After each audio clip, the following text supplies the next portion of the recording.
All aboard!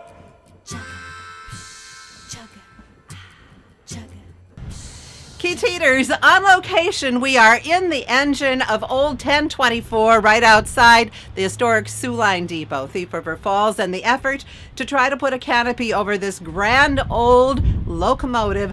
Joining us today, Hillary Stoltman, formerly with Soo Line, and also one of the organizers on this campaign, the former mayor of Thief River Falls, Mayor Jim Dagg. Jim, always great to see you. Okay, so Hillary, tell us a little bit about 1024. And as a young man, this was actually an engine that you were part of.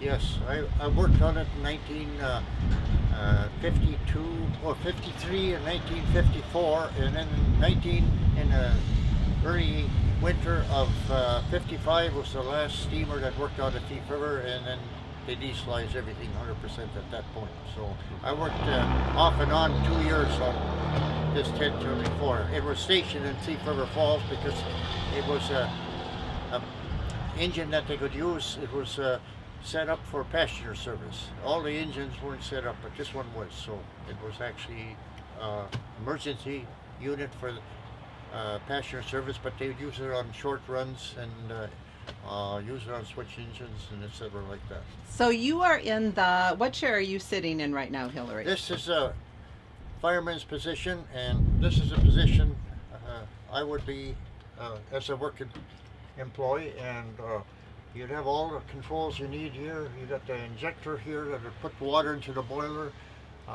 This is a valve that would actually create oxygen going in. It's a blower, and it would get the fire hot. It's just like a bellows in a firebox. This is a shaker bar here that you'd shake the cinders, so you couldn't have too much ash because you have air going, and then you'd have to work these shaker bars.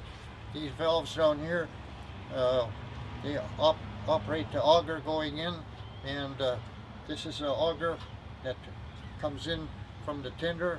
The coal goes in the bottom and comes up in a pot over here, and these are the blower valves, and there's little jets that are centered different places in the firebox. By controlling these, you'd have even spray of coal going all over. If this was in set right, but you'd have coal spots. You'd have hot spots here, and then there wouldn't be enough coal in one spot, and then the fire wouldn't be efficient. So once in a while you'd have to peek and... It was tricky. It was tricky, Hillary. And sitting, I believe, in the brakeman's chair. Is that right? Okay.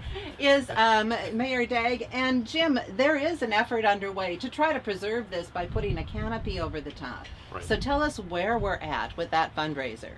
Well, it's Hillary and I and Dale Wenberg and Dean Kaushagen have been working on this for several years now, but we're in a good spot with funding. We're at about nearly $52,000 in raised money. Hillary says we surpassed 51,000. Okay. We have unknown factor that this hasn't been done before, so we really don't know how much it's going to cost for this. After we get the canopy up and etc., then we plan on having the engine sandblasted.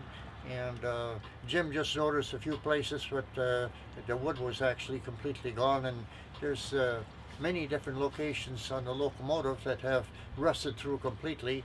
And if you look right in that corner right there, you can see through the bottom. See it right there. Okay, we'll see if we can find that corner.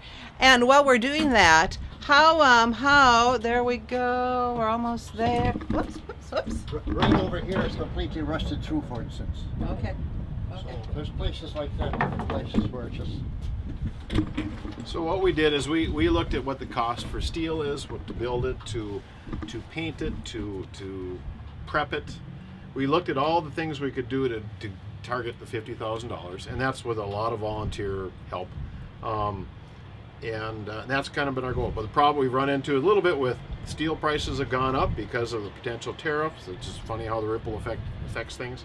We had a little rust on some of our new steel that came in because we're in production of building part of it now, and once it's welded at Dale Wenberg's shop, and then it'll go over to Articat Textron, and they're going to powder dip it for us, and then it'll come, and then we're going to put it in the parking lot here and pile it up as the pieces come, because there's going to be a lot of pieces coming, and this is going to be a massive structure. It was blessed by an engineer that worked with the city, and that this structure is going to be around for a long time. Okay, but it is time to make a donation. We got to get this project done. We've got to get this covered before another winter over this grand locomotive. And how do you make that donation? The easiest way is you to stop over at Jim Dagg's office in Thief River, and if you happen to be going by the depot, just stop over to City Depot and talk to Jenny Davis, and she's the one that's taking care of the funds right now. Almost 52,000 and growing, and you can drop off that donation once again, Thief River Falls City Hall or at the Jim Dagg Insurance Agency here in town. Lots of people, lots of work going into this. Thank you so much, Hillary, for showing us the inside of this really beautiful locomotive. Jim, as always, Thank it's you. really nice to talk with you. Thank you for helping us. Keith Teeters on location inside the Grand Locomotive 1024. Hold aboard!